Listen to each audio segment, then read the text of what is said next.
There's again Humberto's house to give you some perspective of where we are. I've walked down the pathway from that shortcut which came out right around there.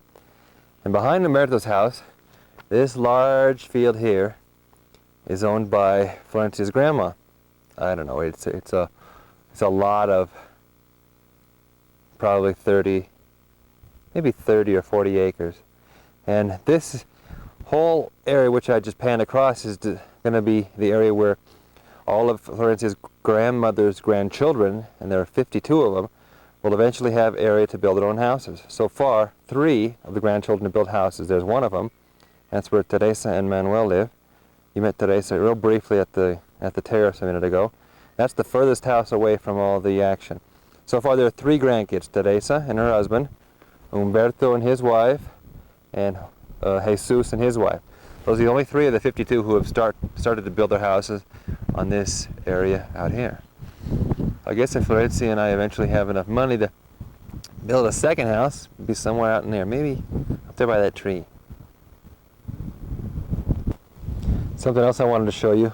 As you go down this path here, past Jesus' house, they call him Chewy, past Chewy's house, past Humberto's house, Manuel and Teresa's house, which is behind you. You go down this road, and there's a fork here. If you go on the right side of the road, it goes past more acres of this corn here and past other little farms until who knows how far it'll go, for miles and miles.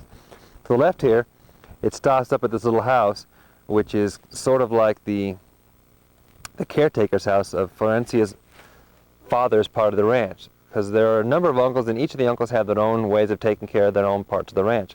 This is the guy that takes care of Florencia's, not only her father's land, but also her father's horses. So behind there is a corral, and also the horses roam all through here.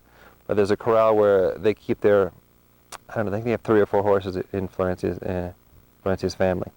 And the interesting thing about that family is they have 14, if I'm not mistaken, 14 or 16 kids, this man and his wife. And each of the kids works either at the ranch, or they work kind of like as like housekeepers here for a lot of the families.